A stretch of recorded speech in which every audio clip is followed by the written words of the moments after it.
Hi guys, welcome back. So today it's been 2 weeks since I started this challenge.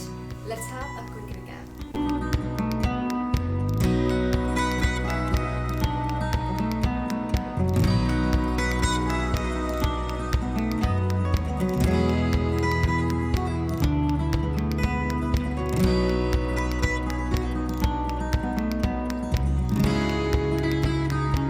Today for day 14, my topic is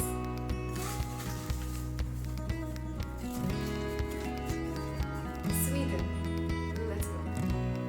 Sweden is a Nordic country in Northern Europe. For my artwork today, I'm using the potato stamp technique.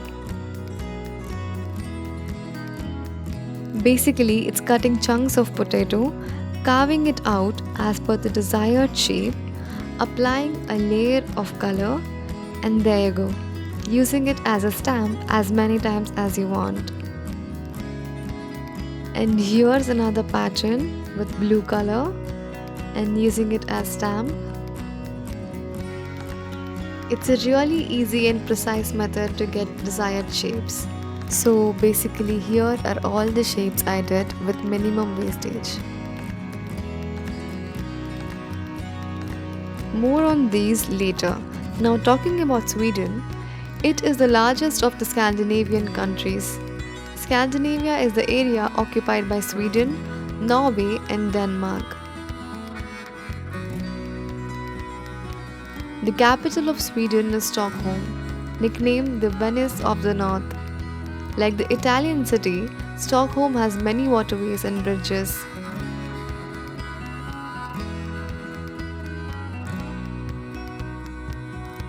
Prehistoric Sweden was the source of Norse culture.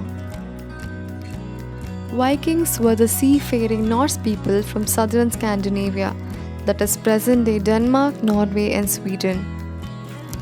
From 8th to late 11th centuries, they raided, pirated, traded, and settled throughout parts of Europe. Western culture mostly recalls Vikings of Norway and Denmark for invading France, England, Scotland, and Ireland, but Swedish Vikings influenced Byzantine culture. In the countries they raided and settled, the period is known as the Viking Age, and the term Viking also commonly includes the inhabitants of the Norse homelands. The Vikings had a profound impact on the early medieval history of these countries. Swedish art is usually considered as part of the wider Nordic art of Scandinavia.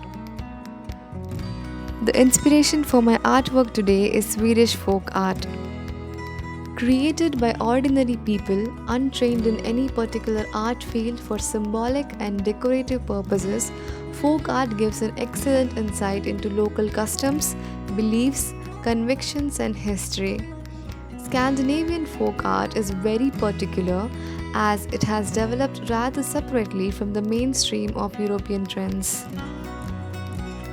The particular name for this traditional folk art is rosemaling.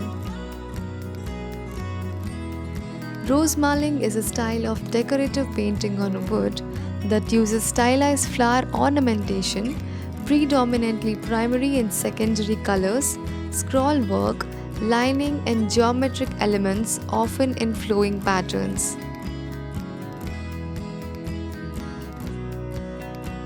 The word rose in rosemaling can be interpreted as a reference to the rose flower, but the floral elements are often so stylized that no specific flower is identifiable and are absent in some designs.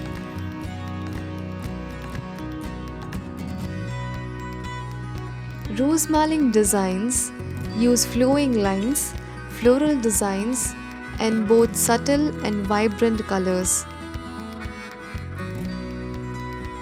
Script lettering, scenes, animal and human figures may also be included. This style of pattern was painted on churches, homes, and for furnishing purposes. These decorative paintings, common in rural Sweden, were called kurbitsmaling or simply kurbits. where the term kurbits refer to the depiction of yellow or orange flowers, cucurbita.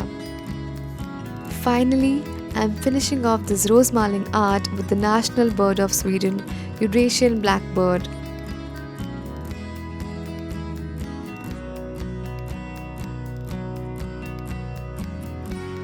So this was it about the beautiful folk art from Sweden. Do let me know what you think of this artwork in the comments below. Thank you so much for watching.